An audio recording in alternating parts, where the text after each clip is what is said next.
Assalamualaikum warahmatullahi wabarakatuh. Waalaikumsalam warahmatullahi wabarakatuh. Alhamdulillahirabbil alamin wa bihi nasta'inu ala umuri dunya waddin wassalatu wassalamu ala sayyidina wa maulana Muhammadin wa ala alihi wa sahbihi ajma'in. Amma ba'du, fala haula wala quwata illa billahil aliyil azim.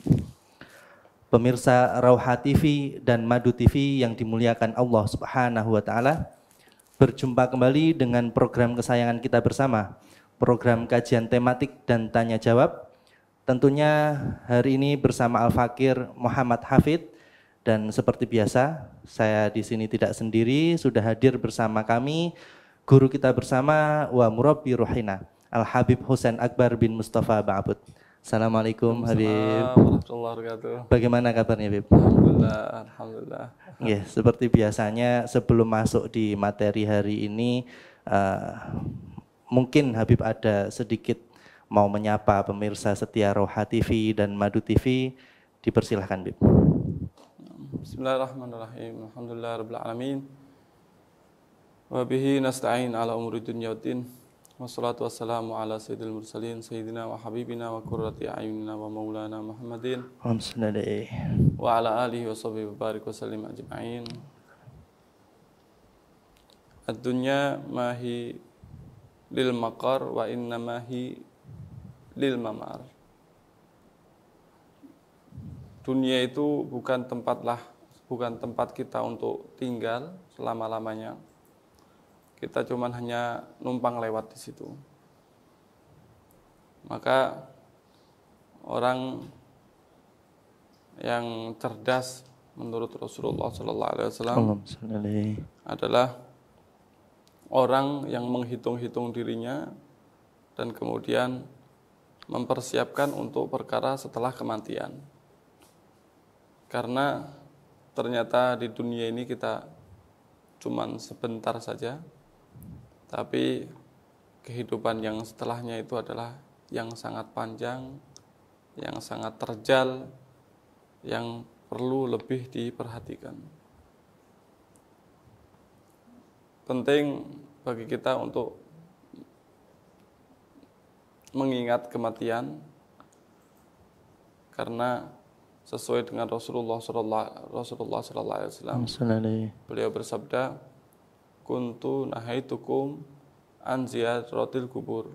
Dulu saya mencegah kalian untuk menziarahi kubur dulu. Kenapa? Karena memang zaman dulu masih ada kekhawatiran. Orang-orang dulu, orang-orang jahiliyah, tokoh mereka diabadikan dalam berbentuk patung.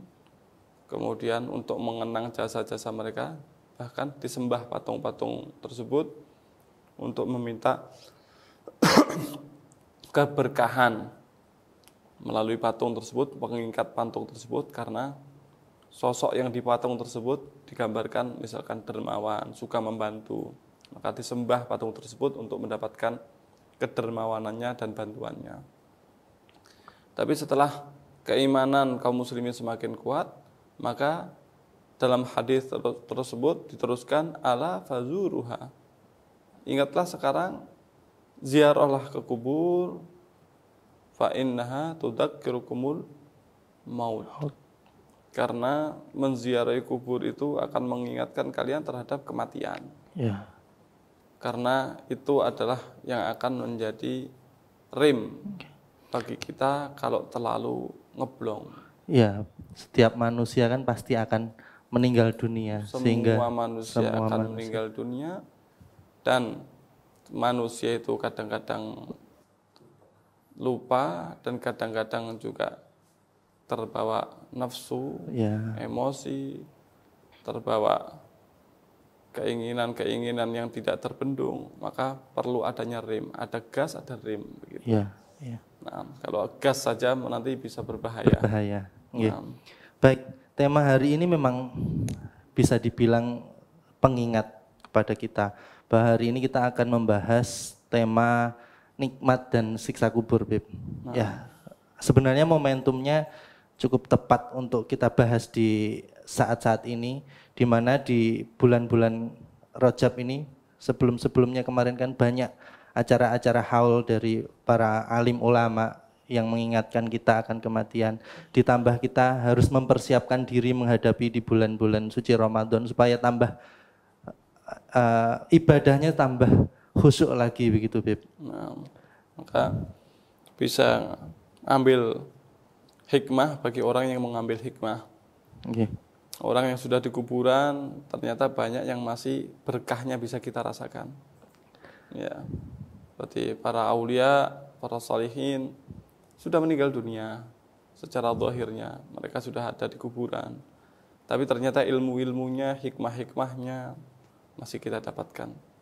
Bahkan kita lihat sebagian di area pemakaman tersebut orang dapatkan rezeki sebab ahli kuburnya. Tapi betapa sedihnya ya, lihat beberapa orang yang masih hidup tapi sudah kayak kuburan. Beriman itu, Beb. Hidup, ada nyawanya, ya bergerak, tapi manfaat tidak ada sama sekali. Masya Allah. Kemudian juga kadang-kadang kita lihat orang tersebut serem, saking gak baiknya orang tersebut. Kita berdekatan itu kita merasa horor, Takut, merasa tidak nyaman, merasa takut terhadap orang tersebut. Naudzubillah min dzalik. Nggih, langsung saja masuk di pembahasan materi kita hari ini. Sebenarnya apabila kita sudah mati dan dimasukkan di liang kubur, itu apa yang terjadi pada diri kita, Beb, setelah kita menghadapi kematian? Kemudian pastinya keluarga, kerabat, teman-teman akan memakamkan kita.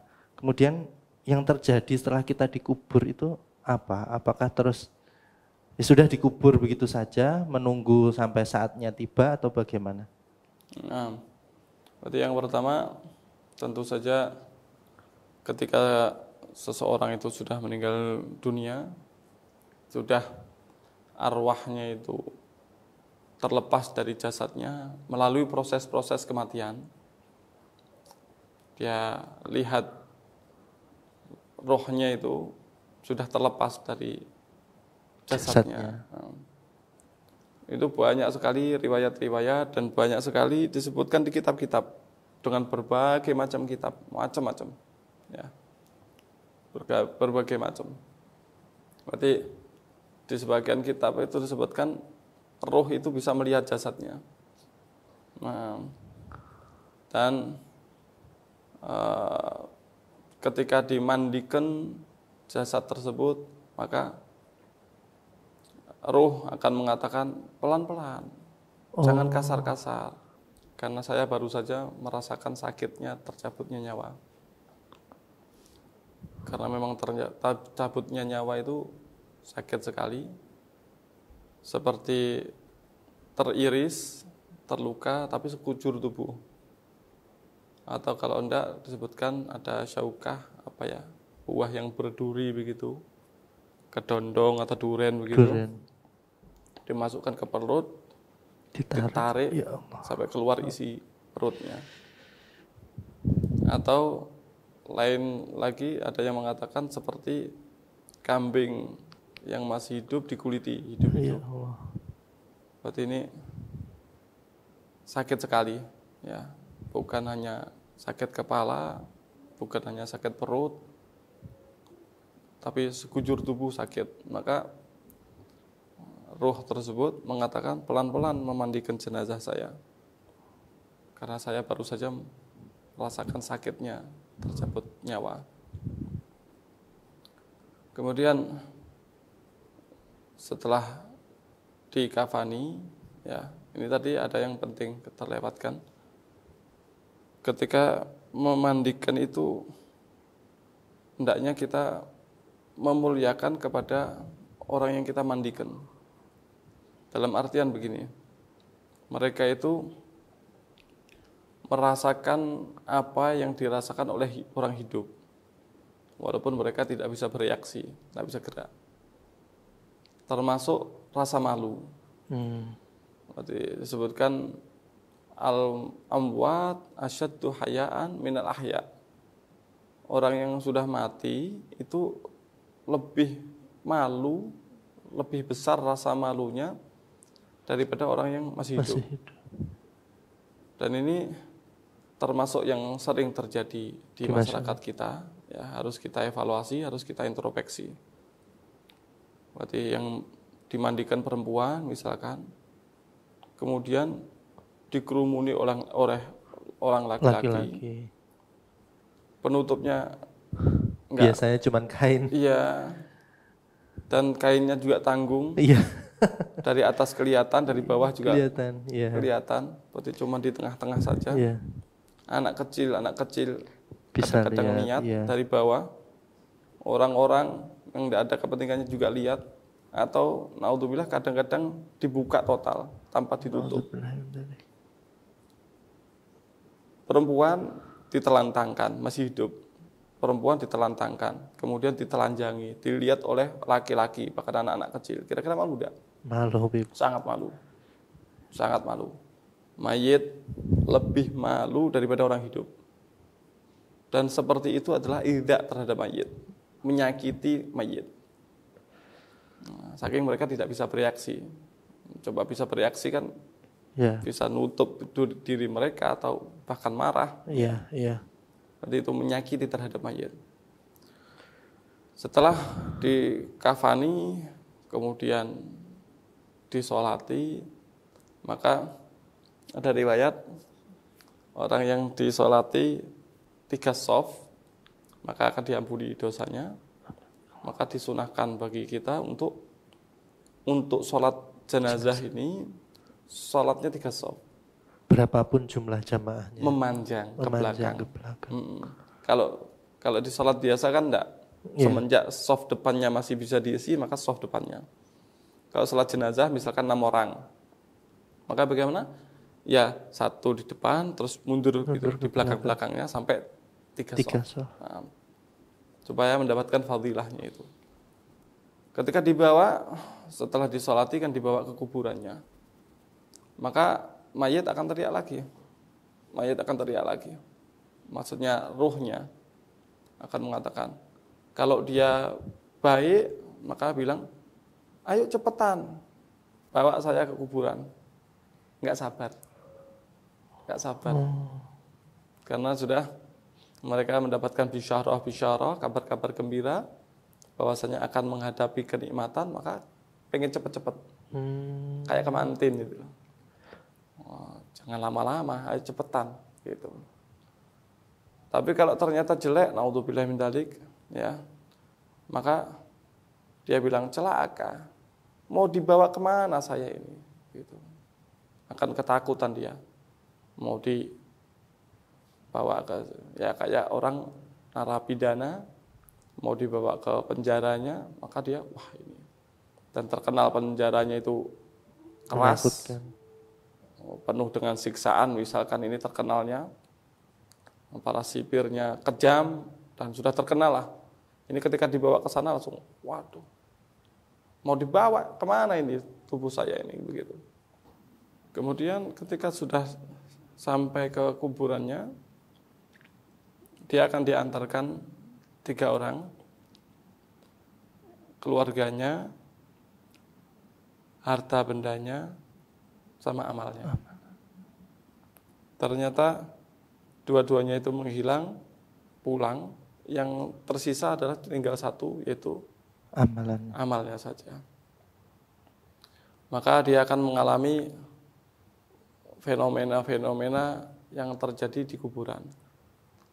Yang pertama akan didatangi oleh malaikat kubur. Ya, disebutkan dalam banyak hadis Nabi Muhammad SAW. Ini disebutkan dalam riwayat Abi Hurairah, Rasulullah SAW bersabda, ketika seorang mayit itu berada di dalam kuburannya, maka akan didatangi oleh 2 malaikat yang bernama Munkar Nakir. Kemudian malaikat Munkar Nakir ini akan bertanya, apa pendapat kamu mengenai laki-laki ini, Nabi Muhammad? Muhammad itu siapa? Apa pendapat kamu? Maka kalau dia itu baik, maka dia akan mengatakan dia adalah hambanya Allah dan utusannya Allah. Dia bukan Tuhan. dia adalah utusan Allah dan hambanya Allah. Dan aku bersaksi bahwasanya tidak ada Tuhan selain Allah. Dan Nabi Muhammad SAW adalah hambanya dan utusannya. Maka dua malaikat itu mengatakan, kami sudah tahu kalau kamu mengucapkan ini. Nah, kemudian bagi dia dilapangkan kuburannya sampai 70 dirok. 70 dirok, berarti bukan sempit kuburannya, luas sekali. Berarti sab'una dirok fi sab'in ini adalah 70 kali 7. 70 dirok kali 70 dirok. Luas sekali, kuburannya akan luas sekali. Kemudian dikasih cahaya kuburannya. Kemudian dibilang, kembalilah kepada keluargaku, kasih kabar bahwasanya aku sudah keadaanku begini. Ternyata malaikatnya bilang, "Nam, karena umatil arus, tidur kau. Enggak usah repot-repot lagi, enggak usah mikir ini itu. Tidur seperti tidurnya kemantin baru." Masya Allah. Yang tidak akan dibangunkan kecuali oleh orang yang paling dia cintai. Nah, ini nanti akhirnya dibangunkan dari alam kubur dalam keadaan seperti itu. Oh, nikmat sekali. Mereka dalam kenikmatan kubur yang luar biasa. Tentunya ini bagi amalan yang baik ya, Beb. Iya, orang-orang yang baik. Orang-orang yang baik akan ngicipi sedikit daripada kenikmatan surga. Dia bilang, raudhatun min riyadil jinan. Suatu kebun daripada kebun-kebun surga. Berarti ngicipi kenikmatan surga. Belum mati, belum ke surga ini, belum, tapi sudah ngicipi. Kalau ternyata orangnya ini adalah munafik, maka ditanya sama malaikat, apa yang kamu ucapkan mengenai Muhammad ini? Maka dia akan mengatakan, saya dengarkan manusia ngomong begini dan begitu. Ya sudah, saya ngomong seperti mereka. Tanpa meyakini. Orang ngomong ini adalah Rasulullah, ini adalah utusannya Allah, ini adalah nabinya Allah. Saya ngomong seperti itu. Cuman la adri, saya nggak tahu. Yang penting saya ngomong seperti orang, tidak dengan penuh keyakinan. Akhirnya kedua malaikat ini Mungkar Nakir mengatakan, saya tahu kamu telah mengatakan seperti itu. Akhirnya kamu akan mengatakan seperti itu. Akhirnya si malaikat mengatakan kepada bumi, bumi himpit dia. Wah, akhirnya dihimpit orang tersebut sampai tulang rusuknya itu berserakan. Masya Allah. Seperti penyet, kegencet gitu. Nah, dan dia senantiasa diazab sampai dibangkitkan dari kuburnya. Nah, ini rawahu Tirmidzi, hadis hasan. Apalagi orang-orang yang ketika di dunia itu tidak mengenal siapa Nabi Muhammad, terus bagaimana jawabnya? Itu makanya ya Allah, itu justru kasihan sekali. Kita kasihan sekali. Makanya Sayyidina Utsman bin Affan itu, beliau itu kalau diceritai mengenai, dikabarkan, diingatkan mengenai kuburan, itu nangisnya itu parah sekali. Lebih parah dibandingkan kalau diceritai mengenai kenikmatan surga karena rindu, ingin, atau siksa neraka karena takut dari siksa neraka. Tapi kalau diceritai mengenai kubur, itu nangisnya lebih daripada itu. Ditanya, kenapa kok Anda ini kok diceritai yang lebih besar, tidak sehisteris diceritai masalah kuburan? Maka beliau mengatakan apa? Karena di kuburan ini adalah kalau kita di kuburan itu nikmat, maka setelahnya lebih nikmat. Kalau ternyata kita ini di kuburan itu kena siksa, setelahnya lebih. Saya takut di permulaannya ini. Nah, kalau saya nikmat, lebih nikmat lagi nanti. Kalau saya kena siksa di sini, ya lebih berat lagi. Makanya yang saya takutkan ini kuburan ini. Dan ini kelihatan mata. Aqrabu ghaibin yuntadhar. Kuburan ini adalah yang gaib, yang paling dekat yang kita tunggu. Semua pasti nunggu kematian. Ya, ya. Nah, itu tidak bisa ditawar. Dan kenikmatan siksa kubur itu adalah termasuk iman. Ada pertanyaan begini, dokter. Ada pertanyaan. Ya kalau biar nggak kena siksa kubur, ya sudah jangan dikubur.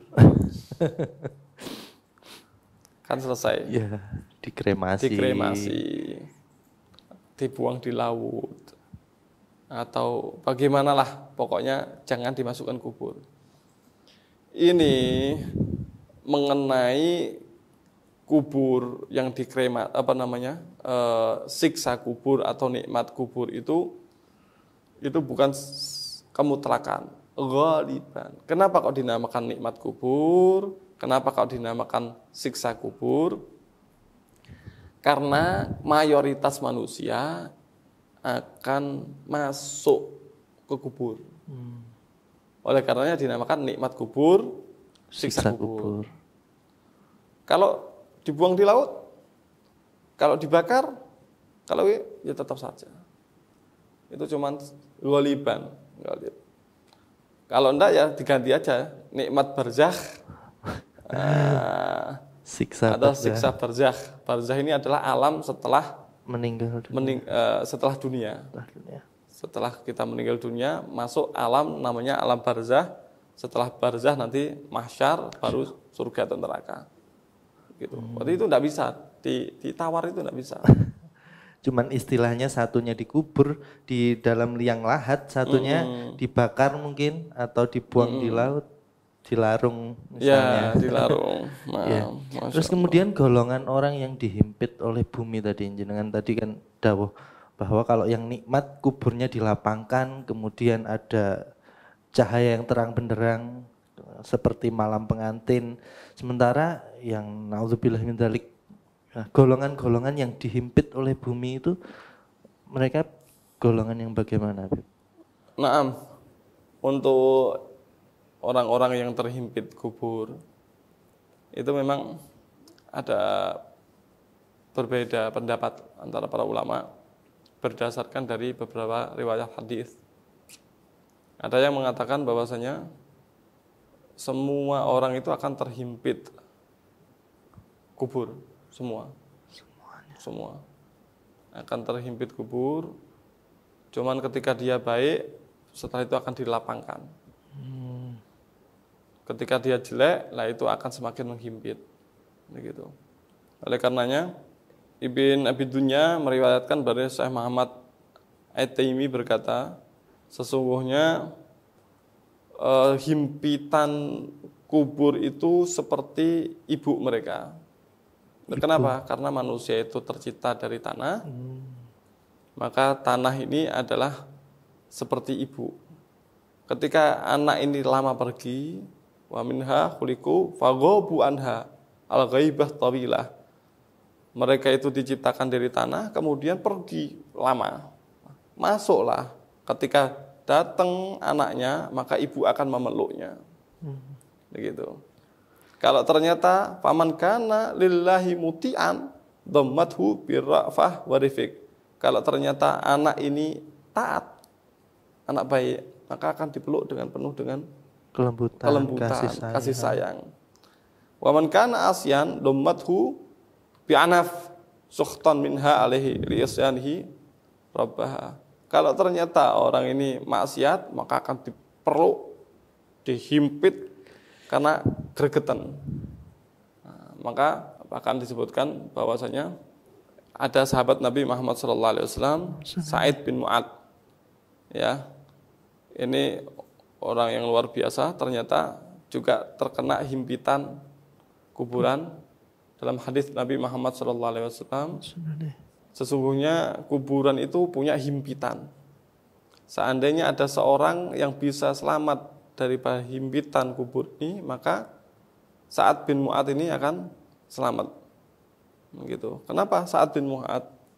Karena Sa'ad bin Mu'ad ini adalah sahabat Nabi Muhammad SAW yang diriwayatkan dari Sayyidina Abdullah bin Umar.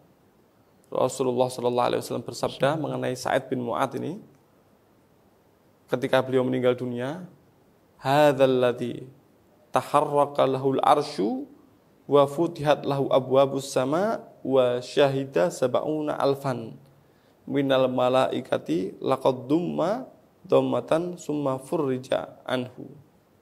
Ya, ini rawahu Nasai. Ini Rasulullah berkomentar mengenai Sa'ad bin Mu'adz ini. Ini adalah orang yang ketika meninggal dunia, arsy-nya Allah bergoncang. Kemudian dibukakan bagi Sa'ad bin Mu'adz ini pintu-pintu langit dan disaksikan 70.000 malaikat. Tapi ternyata dia telah dihimpit dengan himpitan kubur, kemudian dilepaskan dari kubur. Seperti itu pun masih terkena himpitan kubur, begitu. Satu pendapat dari para ulama mengatakan, dari hadis-hadis yang seperti ini mengatakan semua orang pasti terkena himpitan kubur. Cuman himpitannya begitu itu, himpit sebagai anak yang lama nggak ketemu ibunya menghimpit. Tapi kalau bagus dengan lembut, begitu. Ada yang mengatakan lagi enggak, tanpa himpitan kubur, begitu. Berarti langsung adalah taman-taman surga. Wallahu alam, seperti itu. Terus kemudian juga ada hal-hal yang menjadi sebab untuk terhimpitnya kuburan seseorang, walaupun kadang-kadang dia soleh, ya, dia orang baik, tapi ternyata ada hal-hal yang teledor, maka itu akan menjadi sebab himpitan kubur. Di antaranya adalah teledor mengenai kencing. Masya Allah. Bahaya itu. Bahaya. Rasulullah SAW pernah lewat di dekat kuburan, ternyata disiksa kuburan itu, orang yang di kuburan itu. Beliau ambil pelepah kurma, dibagi dua, ditaruh di kuburannya, satu sama satu, kan dua kuburan itu. Ternyata adabnya itu apa? Sebabnya itu apa? Kenapa diadab? Di antaranya itu adalah teledor masalah kencing. Nah, maka kita ini kalau kencing harus istinjanya benar. Istinja itu menghilangkan najis dari kemaluan kita, harus benar. Kemudian harus istibro. Istibro itu sampai tiris, sampai bersih, sampai tuntas. Sama yang berikutnya adalah orang yang senang namimah, adu domba. Berarti kalau dengar orang musuhan senang dia. Berarti yang damai-damai, saya nggak niat kok, kadang-kadang nggak niat, tapi kulak kabar dari sana disampaikan ke sini. Kemudian ini ngamuk, kabar dari sini sampaikan ke sana. Itu namimah namanya. Niat nggak niat, namimah. Begitu. Naudzubillah. Itu salah satu penyebab daripada himpitan kubur. Naudzubillah. Jangan sampai. Apakah himpitan kubur ini salah satu siksa kubur, Beb? Macam-macam siksa kubur itu tadi kan disebutkan himpitannya itu ada yang keras, ada yang lembut. Nah, tentu saja seandainya kita bilang semuanya dihimpit, pendapat yang ulama tadi, tentu saja himpitan disiksa sama satunya beda. Tentu saja beda. Tapi kalau yang kencing itu kan pelanggaran. Ya. Berarti kan hukuman. Itu. Jadi macam-macam dari siksa kubur itu apa, Beb? Macam-macam. Siksa kubur itu bermacam-macam. Banyak riwayat, ya. Di antaranya yang sudah kita sebutkan, nikmat kubur, kuburannya dilapangkan. Itu nikmat-nikmat kubur, ya. Sekarang ditampakkan tempatnya di surga. Di spill surga. Kayaknya begitu, ya. Tapi spill versi barzakh ini. Ya. Kalau sekarang kan spillnya di video kayak begitu. Allah alam ini pokoknya walhasil sudah ditunjukkan nikmatnya di surga. Nikmatnya begitu. Nah, di antaranya adalah kenikmatannya diberikan baju surga, diberikan pintu surga yang kecium baunya. bau surga itu. Nah, diluaskan kuburannya sejauh mata memandang, itu disebutkan. Terus wajahnya didatangi oleh amal solehnya yang berbentuk orang, seorang yang berwajah bagus, ditemani di kuburan, nggak sendirian. Masya Allah. Penuh dengan cahaya, ada temennya, wajahnya bagus, nyenengin. Masya Allah. Kadang-kadang ditampakkan tanda-tanda tersebut kepada orang yang masih hidup di dunia. Masya Allah. Ya.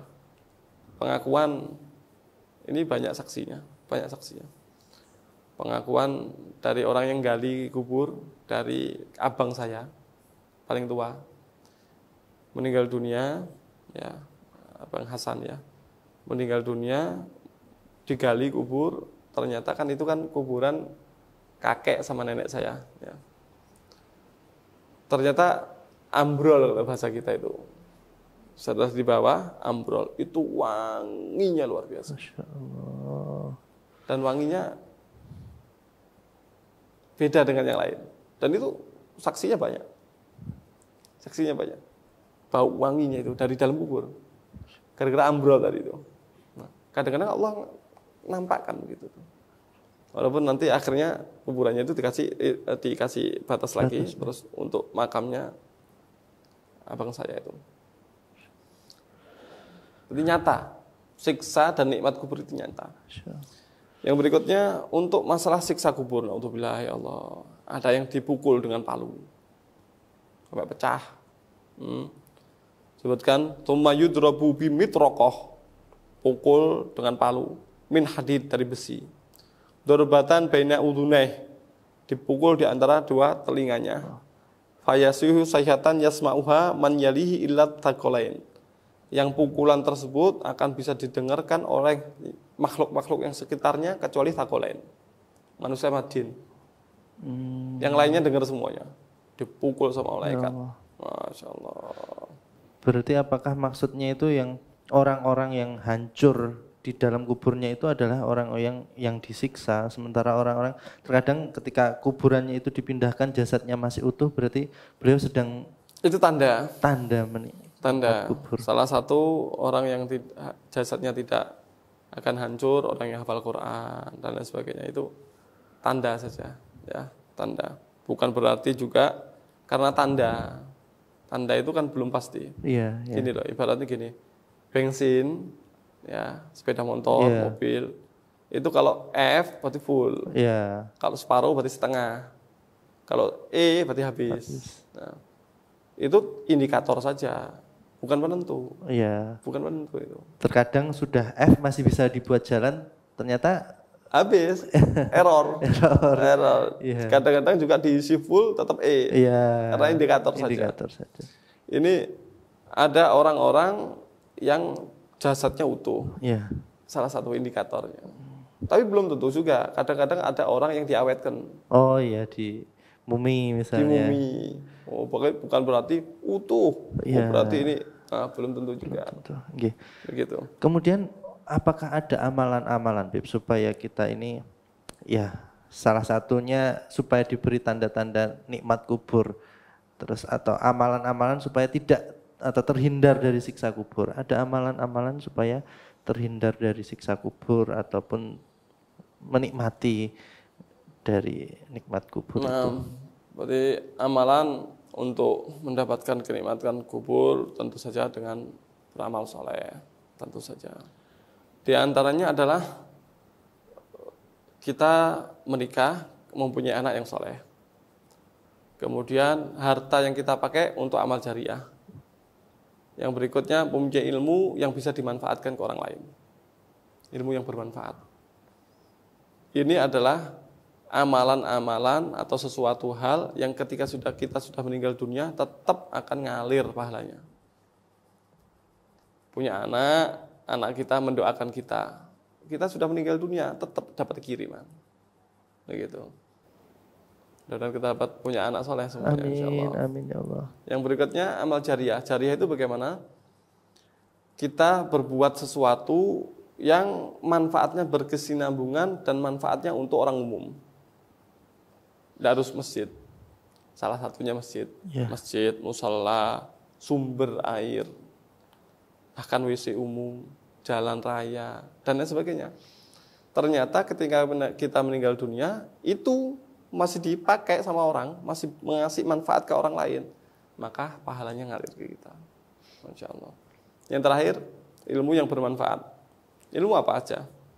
Berarti kita ngajari wudhu, ngajari baca Al-Quran. Jadi ya, semenjak dia wudhu, semenjak dia sholat, semenjak dia baca Al-Quran, jadi ya.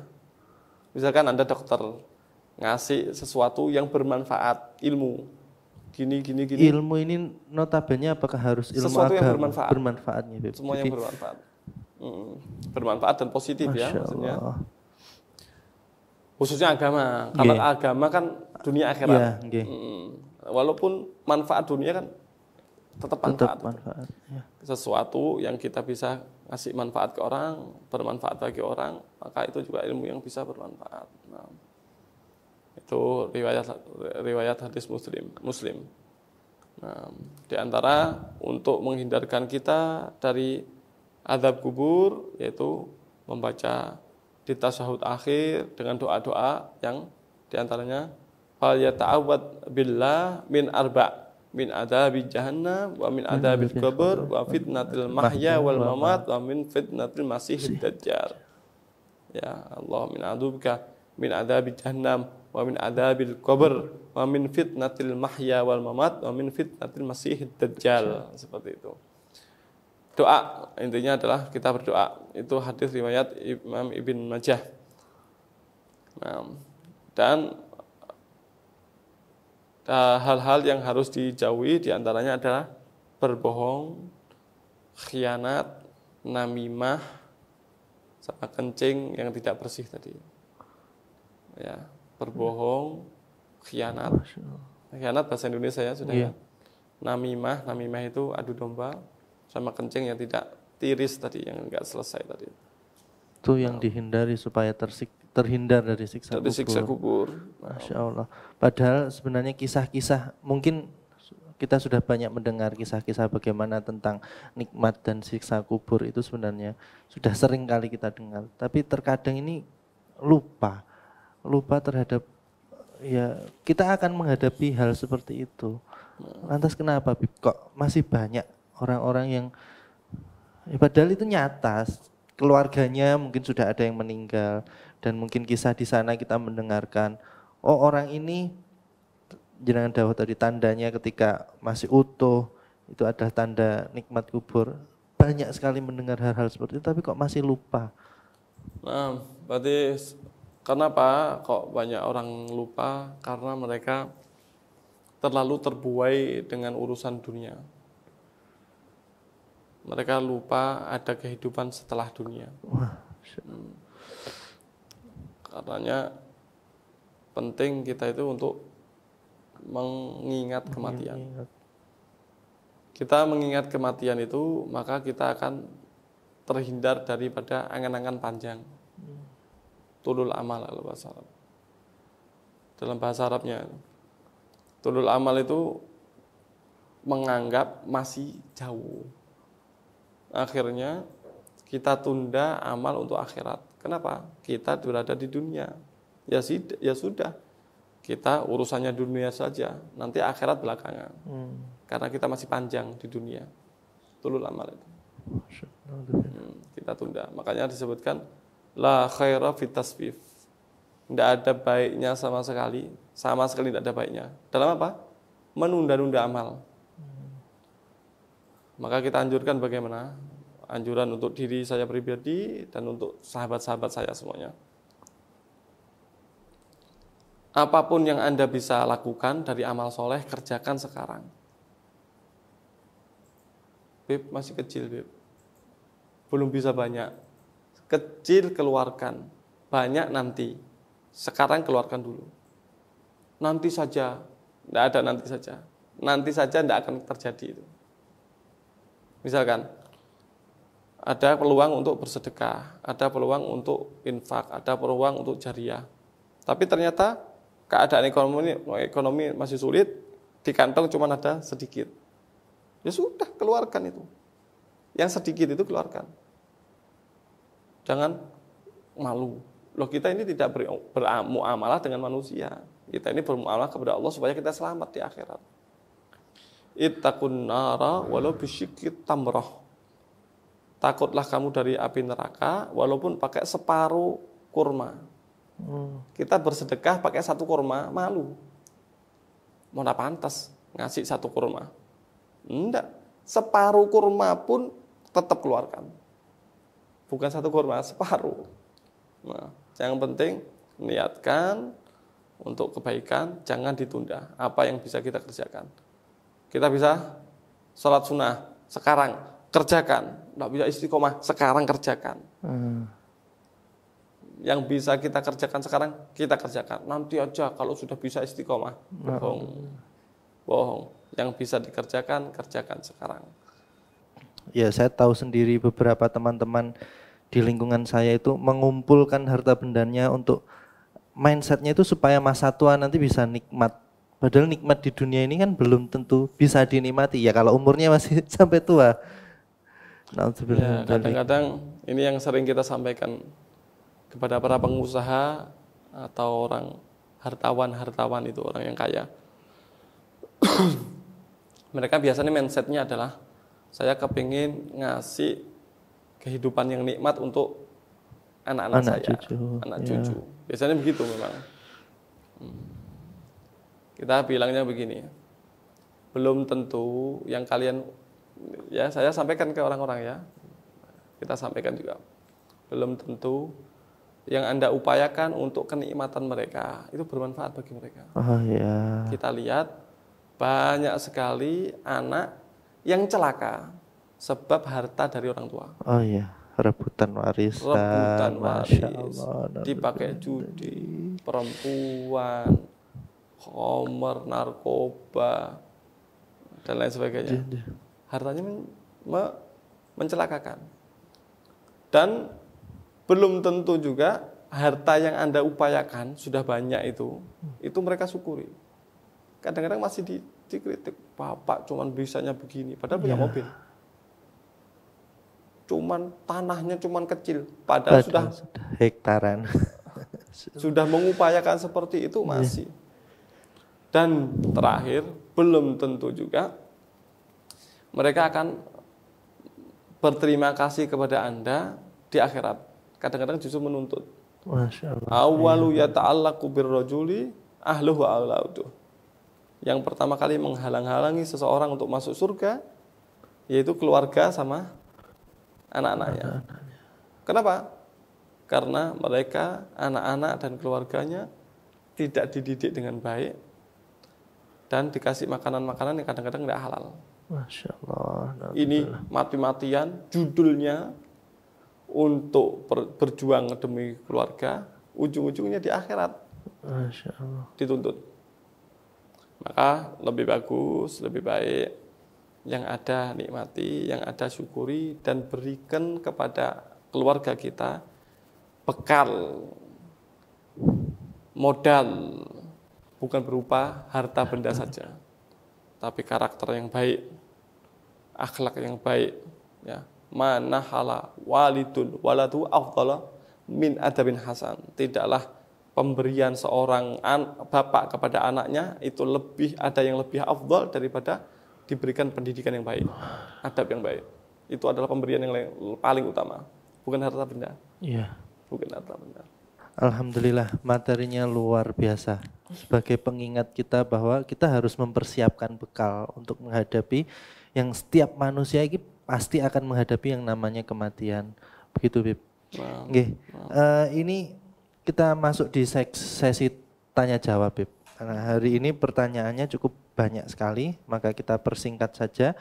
Cuman sebelumnya untuk menghindari yang namanya kesalahpahaman, bahwa sesi tanya jawab ini, Bib, sistemnya adalah para audiens ini diberi kesempatan untuk bertanya kepada di media sosial, baik itu melalui Instagram maupun melalui WhatsApp yang di pamflet-pamflet yang sudah kita sebar dalam batas waktu tertentu.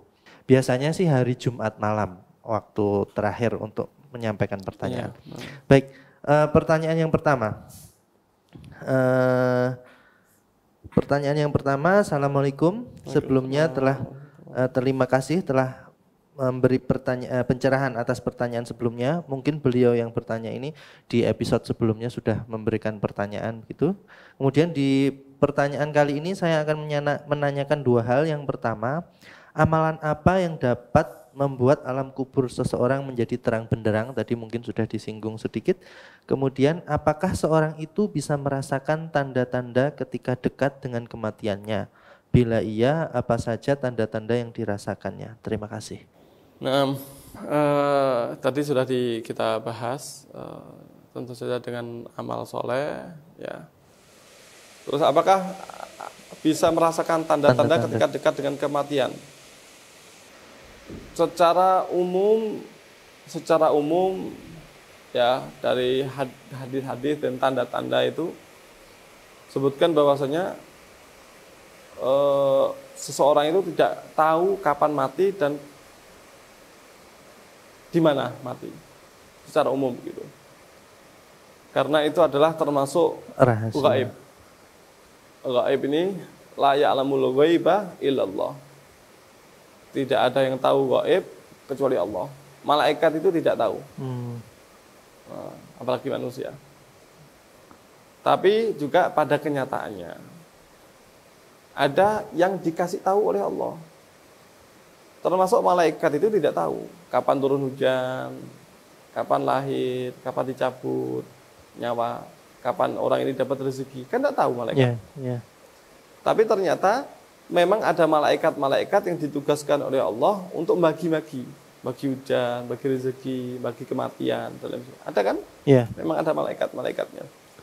Kok mereka tidak salah alamat? Karena mereka tahu. Bukan karena mereka tahu gaib, karena mereka dikasih tahu. Ibaratnya pegang catatan, hampir kayak gitu.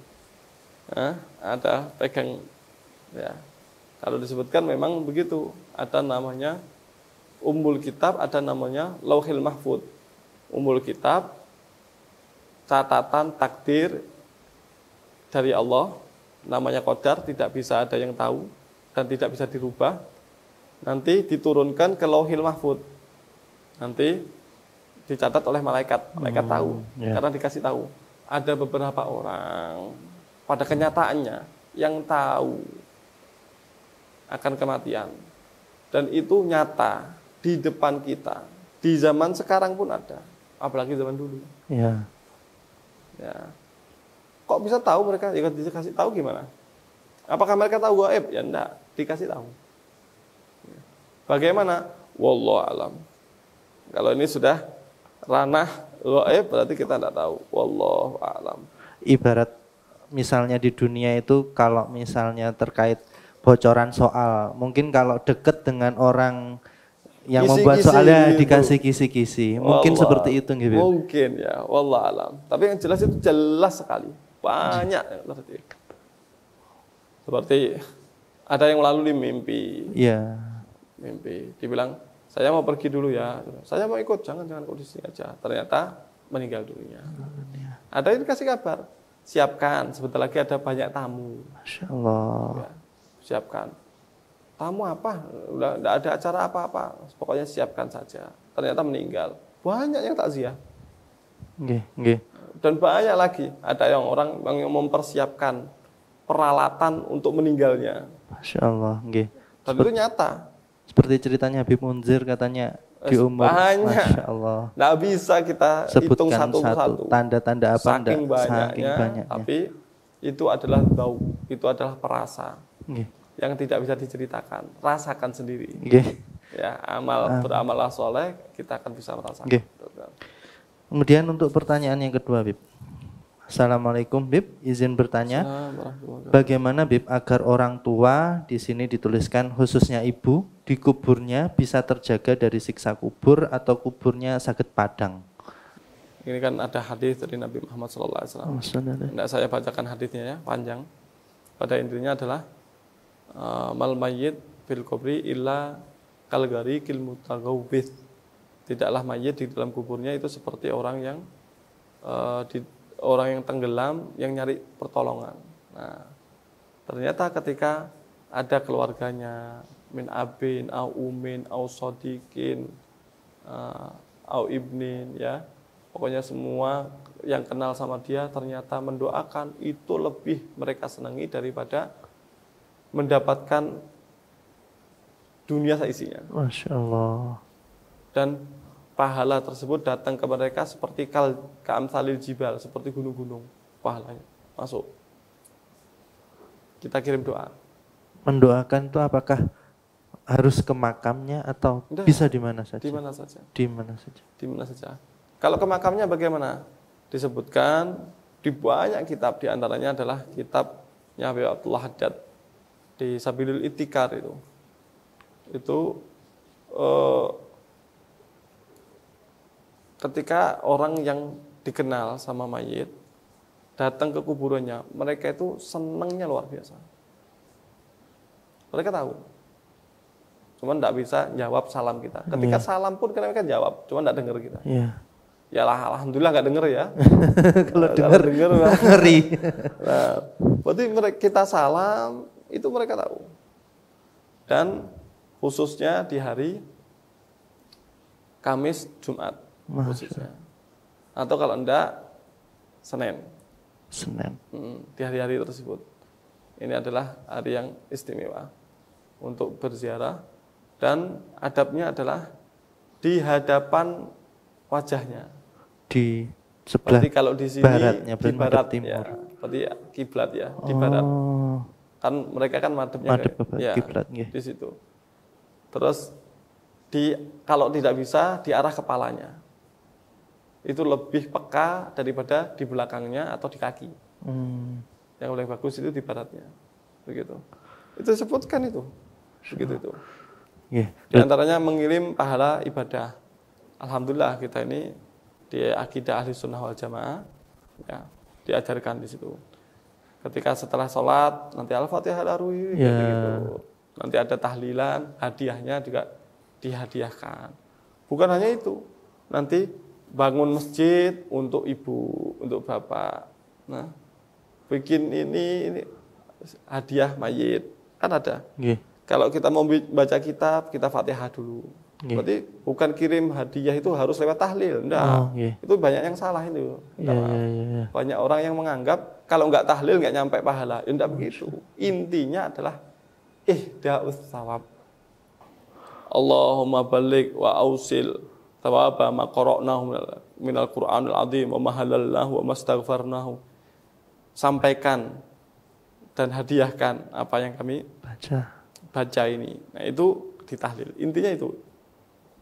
Ihda'us thawab, menghadiahkan pahala. Ya kan? Terus kemudian untuk pertanyaan berikutnya, Bib. Ini pertanyaan ketiga agak panjang. Assalamualaikum, Afan Bib, izin bertanya, bila orang tua sudah meninggal, apabila anaknya melakukan kebaikan meski tidak diniatkan untuk orang tua, apakah orang tua mendapatkan bagian pahalanya? Begitu juga sebaliknya, apakah saat anak melakukan perbuatan dosa, apakah orang tua yang mendapatkan bagian dosa dari anaknya tersebut yang sudah meninggal? Syukran, jazakumullah khair. Nah, secara gambar singkatnya begini. Kalau ternyata orang tua itu punya andil untuk kebaikan anaknya, maka dapat. Kalau ternyata naudzubillah anak rusak karena orang tua, dapat juga. Masya Allah. Kejelekan. Naudzubillah min dzalik. Orang tua kita dulu, orang-orang tua dulu itu untuk hal-hal yang potensinya selalu dipakai, maka mereka tidak mau ngasih orang lain. Contoh, baca Al-Quran. Itu harus dikerjakan oleh orang tua sendiri. Kenapa? Setiap kali baca Al-Quran pahalanya nyambut. Sholat, wudu, dan hal-hal yang selalu, yang kontinu seperti ini, tidak mau dikasihkan orang lain.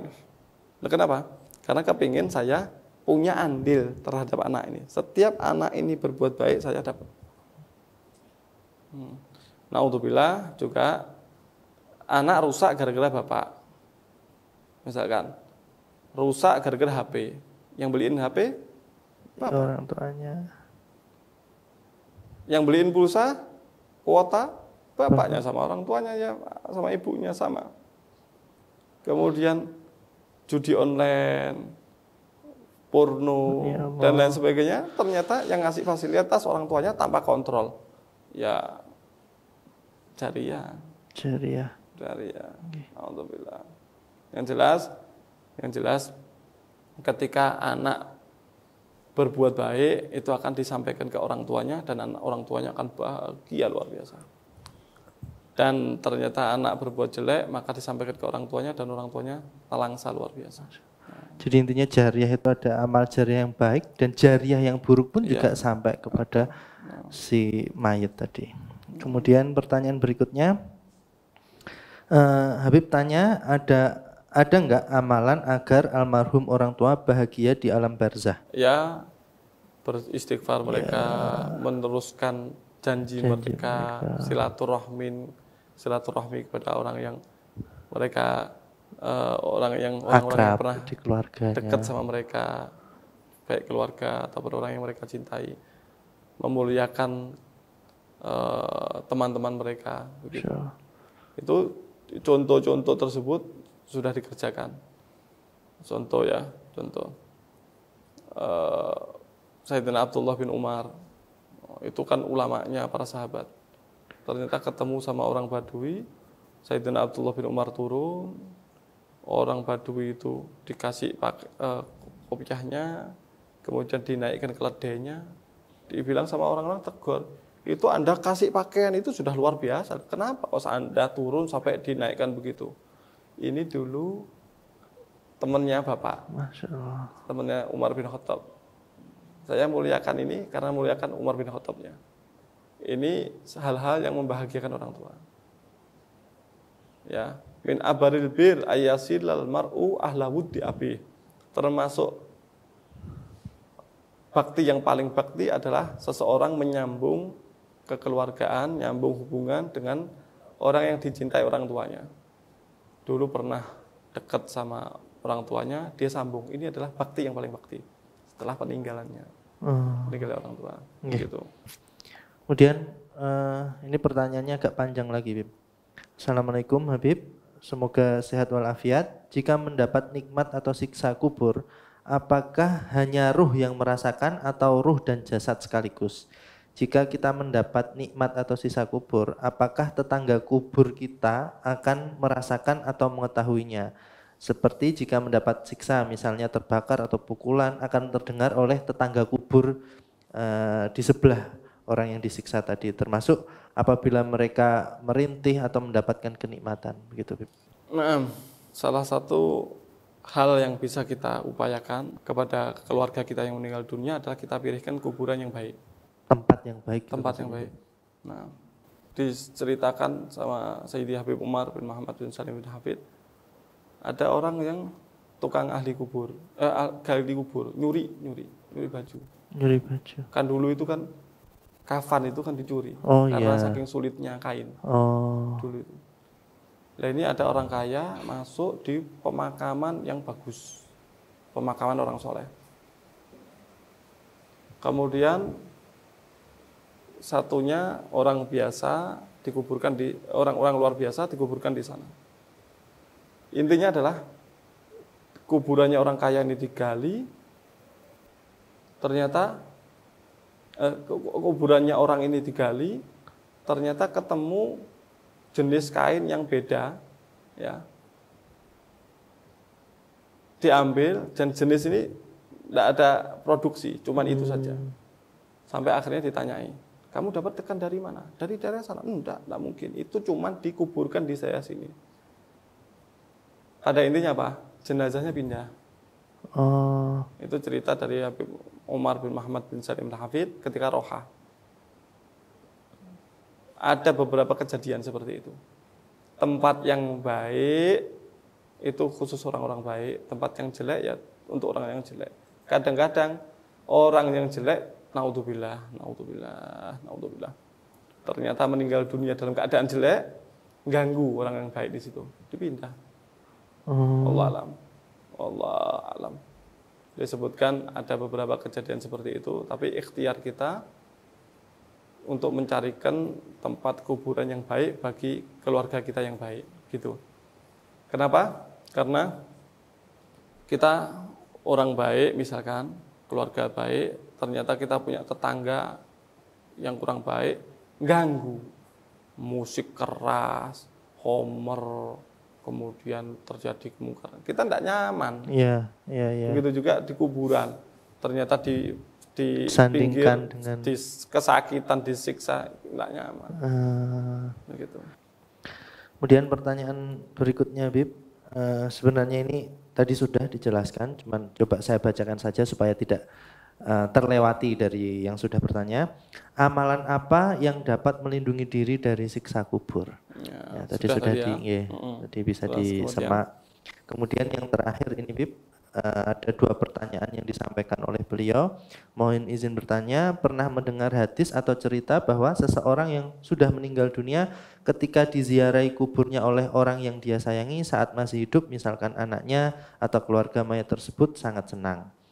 Yang pertanyaannya, apakah ini berarti ziarah kubur dengan mendatangi kubur sambil mendoakan saja, ataukah bisa dengan berdoa untuk mayat tanpa harus datang ke kubur? Yang kedua, apakah yang dirasakan mayat sama antara berdoa dengan didatangi kuburnya dengan doa yang tanpa mendatangi kubur almarhum? Nah, menyampaikan pahala itu enggak harus di kuburan.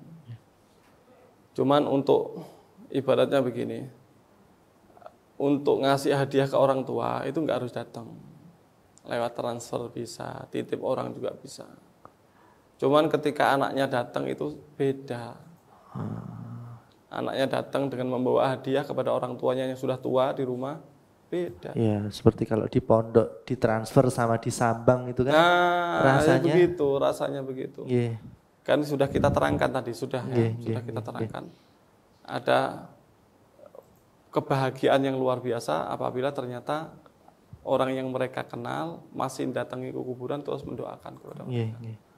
Gitu. Lebih daripada doa di mana saja. Kalau kita tidak bisa setiap hari ke kuburan, ya sudah berarti didoakan. Setiap hari kita doakan di rumah, tapi ada waktu-waktu khusus yang kita sempatkan. Ya, membahagiakan mereka. Nah, baiklah pemirsa, itu tadi rangkaian pertanyaan yang masuk cukup banyak. Maka berakhir pula pertemuan kita pada tema kali ini. Sudah terjawab semua pertanyaannya dengan baik. Mudah-mudahan materi yang tersampaikan hari ini menjadikan pengingat untuk kita semuanya. Sebelum kita akhiri, perkenankan saya untuk menyampaikan hikmah.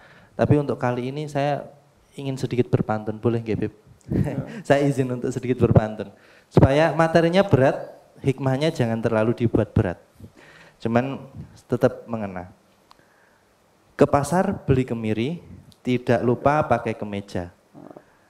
Tiap-tiap makhluk pasti akan merasakan mati, tinggal menunggu giliran kapan waktu itu tiba. Masya Allah.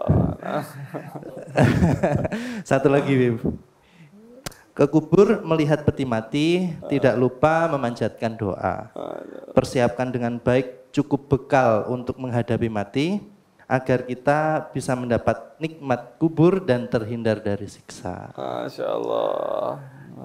Itu tadi rangkaian tema kali ini. Cukup berat untuk dibahas, tapi memang harus dibahas supaya mengingatkan kita bahwa setiap manusia akan menghadapi yang bahwasanya namanya kita camat. Camat, calon mati. Calon mati, tidak terkecuali. Ikhwani rahimakumullah, pemirsa Roha TV dan Madu TV yang dimuliakan Allah. Tidak terasa kita sudah di penghujung acara. Mudah-mudahan kita mendapatkan manfaat serta keberkahan dari ilmu-ilmu yang telah disampaikan oleh beliau Al-Habib Husain Akbar bin Mustafa Ba'abud. Mudah-mudahan membawa kita untuk senantiasa mengingat Allah, untuk senantiasa bertakwa kepada Allah. Amin, amin, Allahumma amin. Insya Allah kita akan berjumpa kembali di episode-episode yang akan datang, di minggu-minggu yang akan datang. Tentunya dengan tema yang tidak kalah menarik daripada tema kita hari ini. Al-Fakir bersama kru yang bertugas mengucapkan terima kasih yang sebesar-besarnya kepada hadirin wal hadirat pemirsa Roha TV dan Madu TV yang telah setia menemani kami, khususnya kepada beliau Habib Husain Akbar. Mudah-mudahan diberi kesehatan terus untuk selalu senantiasa membimbing kita semuanya. Kepada Robitoh Alawiyah Mataraman, kepada Pondok Pesantren Raudhatul Hasanain beserta santri alumni dan media-media partner yang tentunya terus mendukung perkembangan dakwah dari beliau-beliau. Mudah-mudahan program ini dapat bermanfaat. Kami sebagai pembawa acara mengucapkan terima kasih dan mohon maaf. Jazakumullah khair. Wassalamualaikum warahmatullahi wabarakatuh. Waalaikumsalam warahmatullahi wabarakatuh.